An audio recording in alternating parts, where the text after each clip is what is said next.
बिस्मिल्लाहिर्रहमानिर्रहीम। मुहतरम हज़रात सामईन नाज़रीन, आज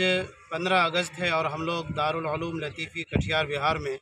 15 अगस्त के मौके से तक़रीब यौम आज़ादी के मौके से यहाँ पर जमा हैं और अभी कुछ ही देर में इंशाअल्लाह परचम कुशाई का मंज़र भी आप हज़रात के सामने होगा। ये हमारे तलबा हैं, यहाँ पर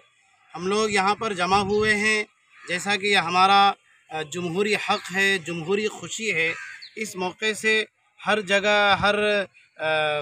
इलाक़े में, हर स्कूल में, हर मदरसों में, बल्कि हर एक कोने चौक चौराहे पर हर हिंदुस्तानी जश्न मनाता है और ख़ुशी मनाता है कि आज यौम आज़ादी है। बहरकैफ़ में बहुत ज़्यादा कुछ ना कहते हुए, ये आज यौम आज़ादी के मौके से तिरंगे का क्या पैगाम है, इस हवाले से मैं एक बात ये करना चाहूँगा कि हमारा जो ये तिरंगा है, हमारा जो ये झंडा है, 3 रंग वाला तिरंगा, इसमें जो सबसे पहला कलर है, पहला रंग है, ये पहला रंग, पहला कलर ये पैगाम देता है कि ये जो मुल्क हमें मिला है और इस मुल्क में हमें जो आज़ादी मिली है वो ऐसे ही नहीं मिली है, बल्कि हमारे उलमा, अकाबिरीन, उस मुसलमान और दीगर मज़ाहिब वालों ने मिल कर के जो कुर्बानियाँ दी हैं और इस मुल्क को खून से सेंचा है, तब जाकर के ये मुल्क हमें मिला है। बहरकैफ दोस्तों, हमारा ये तिरंगा और तिरंगे का जो ये पहला रंग है, ये पैगाम देता है कि जिस तरह से माजी में हमने और हमारे आबा व अजदाद ने, हमारे अकाबिर ने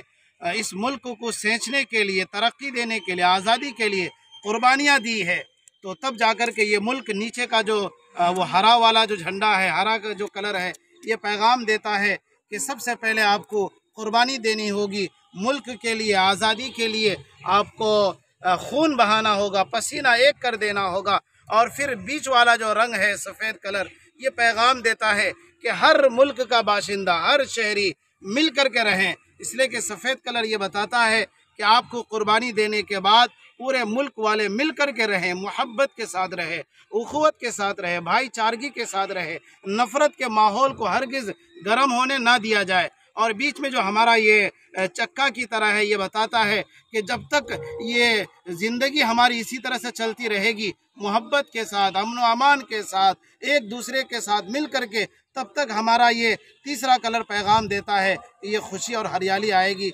बहरकैफ ये तिरंगा ये पैगाम देता है, इस मुल्क को आज़ाद करने के लिए हमने कल भी कुर्बानी दी थी, आज भी कुर्बानी देंगे। और ये आज के दिन ये आज़्म मुसम्मम करते हैं कि इंशाअल्लाह आइंदा कल भी अगर इस मुल्क को हमारी ज़रूरत पड़ेगी, हम उस वक्त भी सर पर कफन बांध कर सरहदों पर खड़े होकर के अपने आबा व अजदाद की तरह, अपने अकाबिर की तरह और अपने बड़ों की तरह हम आज भी और आइंदा कल भी कुर्बानी देने के लिए तैयार हैं। तब जाकर के इस मुल्क में हरियाली आएगी, खुशहाली आएगी और मुल्क में अमन व अमान का एक फ़िज़ा कायम हो जाएगी। हम अल्लाह से दुआ करते हैं कि अल्लाह तबारक व तआला हमारे मुल्क में अमन व अमान को, शांति को और मोहब्बत को, उख़ुवत को, भाईचारगी को आम फरमाए, नफ़रत के माहौल को ख़त्म फरमाए। आमीन व आखिर दावाना अनिल हम्दुलिल्लाहि रब्बिल आलमीन।